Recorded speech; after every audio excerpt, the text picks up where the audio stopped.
ஓம் ஸ்ரீராம ராம ராமேதி ரமே ராமே மனோரமே சகசிரநாம தத்துல்யம் ஸ்ரீராமநாம வராணனே. உலகம் யாவையும் தாமுழா வாக்கலும் நிலைபெறுத்தலும் நீக்கலும் நீங்களா அழகிலா விளையாட்டுடையார் அவர் தலைவர் அன்னவர்க்கே சரண் நாங்களே. எத்திர எத்திர ரகுநாத கீர்த்தனம் தத்திர தத்திர கிருத்தமாஸ்தகாஞ்சலிம் வாஷ்பவாரி பரிபூர்ணலோச்சனம் மாருதிம் நமது ராட்சசாந்தகம். அஞ்சிலே ஒன்று பெற்றான் அஞ்சிலே ஒன்றை தாவி அஞ்சிலே ஒன்று ஆறாக ஆரியர்க்காக ஏகி அஞ்சிலே ஒன்று பெற்ற அணங்கைக் கண்டு அயலாரூரில் அஞ்சிலே ஒன்றை வைத்தான் அவன் எம்மை அழித்துக் காப்பான். இன்றைக்கி நம்ம கம்பராமாயணத்தில் பாலகாண்டத்தில் மிகைப்பாடல்களில் தனியனில் 10வது பாட்டு பார்க்க போகிறோம். கழுந்தராய் உண்கழல் பணியாதவர் கதிர்மணி முடிமீதே அழுந்த வாளிகள் தொடுசிலை ராகவ அபிநவ கவிநாதன் விழுந்த ஞாயிறு அது எழுவதன் முன் மறைவேதியருடன் ஆராய்ந்து எழுந்த ஞாயிறு விழுவதன் முன் கவி பாடியது 700. இதுதான் பாட்டு. இப்போ இதுக்கான பொருள் பார்க்கலாம். கழுந்தராய், இந்த இடத்துல கழுந்தராய்னா கழுந்து போன்றவராய், கழுந்துன்னா உலக்கைன்னு அர்த்தம். அதாவது உலக்கையுடைய மேல் பகுதி எப்படி பிடிச்சி அடிக்கடி பிடிப்பதனால் அது மழுங்கி போகுதோ அந்த மாதிரி மழுங்கி போனவர்கள், மழுங்கி போன அறிவை கொண்டுள்ளவர்கள். அதனால அறிவு, கழுந்தராய்னா அறிவிலிகளை தான் சொல்கிறாரு. உன் கழல், உனது பாதங்களை, கழல்னா பாதம், நான் ஏற்கனவே சொல்லியிருக்கேன்ல, அதாவது கழல் பாதத்தில் கால்களில் அணிவதனால் அது கழல்ங்கிறதே பாதமாக ஆகி வருவோம் ஆகு பெயர் அப்படின்னு.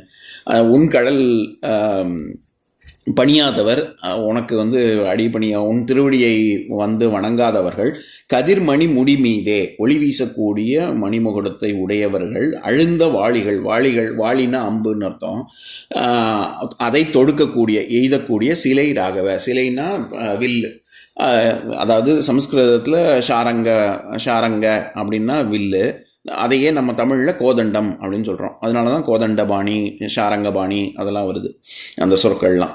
அப்பேற்பட்ட ராகவ, அப்பேற்பட்ட ராமனே, அபிநவ கவிநாதன், அபிநவம் அப்படின்னா நவம்னாலே புதுமைன்னு அர்த்தம், அபிநவம்னா புதுமையிலும் புதுமை, அப்பேற்பட்ட புதுமையான கவிநாதன், நாதன்னா தலைவன் அர்த்தம். அதனால தான் ரங்கநாதன், கைலாசநாதன் அப்படின்லாம் சுவாமிக்கு பேர். அதனால இந்த இடத்துல கவிநாதன்னா கவிகளில் தலைவன். எப்பேற்பட்ட கவி, புதுமையான கவிதைகளை எழுதக்கூடிய கம்மனைத்தான் அப்படி சொல்கிறாரு, அபிநவ கவிநாதன் அப்படின்னு. ஏன்னா நான் இப்போ மிகைப்பாடல்கள் எல்லாமே ஒன்று கம்பர் பற்றி புகழ்ந்து பாடுவது அல்லது அவர் இயற்றிய ராமாயணத்தை பற்றி புகழ்ந்து சொல்வது. அப்பேற்பட்ட பாடல்களை தான் நம்ம தனியன்கள்னு பார்த்துட்டு வரோம். இதில் எப்படி அவர் பாட்டு இயற்றினார் அப்படின்னா, விழுந்த ஞாயிறு அது எழுவதன் முன், அது ஞாயிறு அப்படிங்கிற சொல் ஞாயிறு ஞாயிறு அப்படின்னு சொல்லலாம். எப்படி நம்ம நியாயம் அப்படிங்கிற சொல்லுக்கு கொஞ்சமாவது நீ பேசுகிறது நியாயமாக இருக்கா அப்படின்னு கிராமப்புறங்கள்லாம் நியாயம் அப்படின்னு சொல்லுவாங்க, அது நியாயத்தை தான் குறிக்கும். அது நாக்கு பதிலாக ஞா அப்படி பயன்படுத்தலாம். அதனால் இந்த இடத்துல ஞாயிறுனாலும் சூரியனை தான் குறிக்கும். விழுந்த ஞாயிறு அது எழுவதன் முன், அஸ்தமிச்ச சூரியன் அது திரும்பி தோன்றுவதற்கு முன்பாகவே ஒரு நாள் இரவிலேயே அவர் என்ன பண்ணுறாரு, மறைவேதியருடன் ஆராய்ந்து, மறை அப்படின்னா வேதத்தை தான் சொல்கிறாரு, வேதம் படித்தவர்கள் அவர்களுடன் ஆராய்ந்து எழுந்த ஞாயிறு விழுவதன் முன், திருப்பி உதித்த சூரியன் மறைவதற்குள் கவி பாடியது 700. இந்த இடத்துல 700 அப்படிங்கிறது அது சர்க்கத்தை குறிக்கலை. ஏன்னா மொத்தம் சமஸ்கிருதத்தில் 500 சர்க்கங்கள் இருக்குது வால்மீகி ராமாயணத்தில்.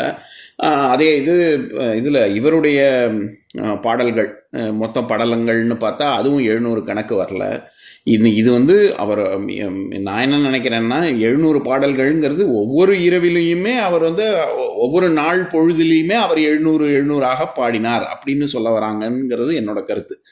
இதில் மறைவேதியருடன் ஆராய்ந்துன்னா இவர் என்ன, கம்பரே என்ன சொல்லியிருப்பார் அவையடக்கத்தில் பாடல்களில், இந்த மாதிரி நான் 3 பாடியவர் 3 அப்படின்னு சொல்லி 3 பேர் சொல்லியிருப்பார்ல.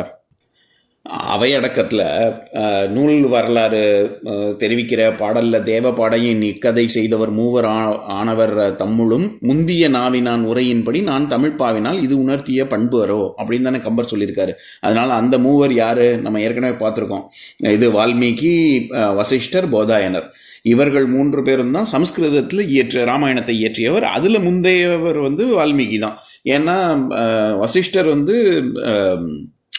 ராமருக்கே அவருடைய வரலாறை சொல்லக்கூடிய விதத்தில் அமைந்த ராமாயணம், அது முழுமையானது கிடையாது.